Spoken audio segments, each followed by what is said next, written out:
Modern medical మిరాకల్స్కి మన ప్రాచీన పురాణాలకున్న interesting connection ఏంటో ఇవాళ డీకోడ్ చేద్దాం. వేల ఏళ్ల క్రితమే ఆధునిక క్లోనింగ్, ఆర్గన్ ట్రాన్స్ప్లాంట్స్ గురించి మనవాళ్లు ఊహించారా?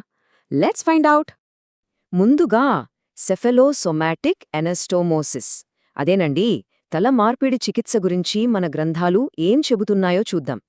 వినాయకుడికి ఏనుగుతల, దక్షుడికి మేకతల అతికించడం, జీనో ట్రాన్స్ప్లాంటేషన్కి ఇవి పర్ఫెక్ట్ ప్రాచీన ఉదాహరణలు.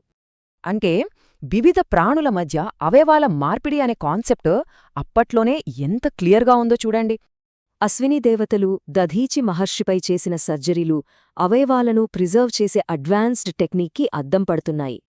ఇప్పుడు ఎక్టోజెనెసిస్ అంటే తల్లి గర్భం బయట కృత్రిమ వాతావరణంలో పిండాన్ని పెంచే విధానం గురించి మాట్లాడుకుందాం. మహాభారతంలో గాంధారి 2 ఏళ్ల ప్రెగ్నెన్సీ తర్వాత ఒక మాంసపు ముద్దకు జన్మనివ్వడం మీకు గుర్తుండే ఉంటుంది. వ్యాస మహర్షి ఆ ముద్దను 101 భాగాలుగా విభజించడం అచ్చం నేటి సెల్యులార్ డివిజన్, క్లోనింగ్లను పోలి ఉంటుంది. ఆ భాగాలను నెయ్యి కుండల్లో భద్రపరిచారు. ఇవి నేటి కాలపు న్యూట్రియంట్ బేస్డ్ ఆర్టిఫిషియల్ గర్భాశయాల్లా పనిచేశాయన్నమాట. ద్రోణాచార్యుడు, అగస్త్యుడు కూడా కుండల్లోనే జన్మించారు. వీటినే మనం ఎకోలాజికల్ సరోగేట్స్ అని పిలవచ్చు. ఇక్కడ ఇంట్రెస్టింగ్ పాయింట్ ఏంటంటే ఐవీఎఫ్ లాంటి పిండమార్పిడి ప్రక్రియను పురాణాల్లో సంకర్షణ అని పిలిచారు.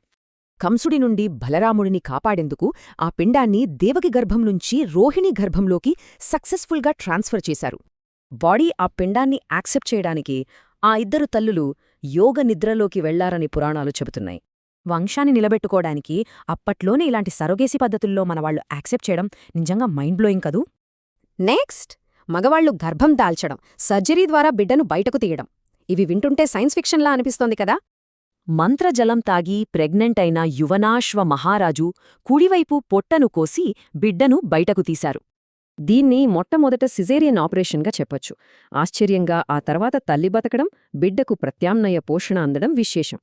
2 ముక్కలుగా పుట్టిన జరాసంధుణ్ణి కలపటం చూస్తే హ్యూమన్ అనాటమీ మీద వాళ్లకి ఎంత గ్రిప్ ఉందో అర్థమవుతుంది. సో ఈ పురాణగాథలు కేవలం కట్టుకథలు కావు, అప్పటికి డెవలప్ అవుతున్న అనాటమీ నాలెడ్జ్కి నిదర్శనాలు. సుశ్రుతుడులాంటి ఫాదర్ ఆఫ్ ప్లాస్టిక్ సర్జరీస్ ఈ పురాణాలకి, రియల్ లైఫ్ మెడికల్ ప్రాక్టీస్కి మధ్య బ్రిడ్జ్లా నిల్చారు. సహజమైన మన శరీర పరిమితులను దాటి ముందుకు వెళ్లాలనే మనిషి క్యూరియాసిటీకి ఈ కథలే అతిపెద్ద ప్రూఫ్. ఇదంతా చూశాక మీకేమనిపిస్తోంది?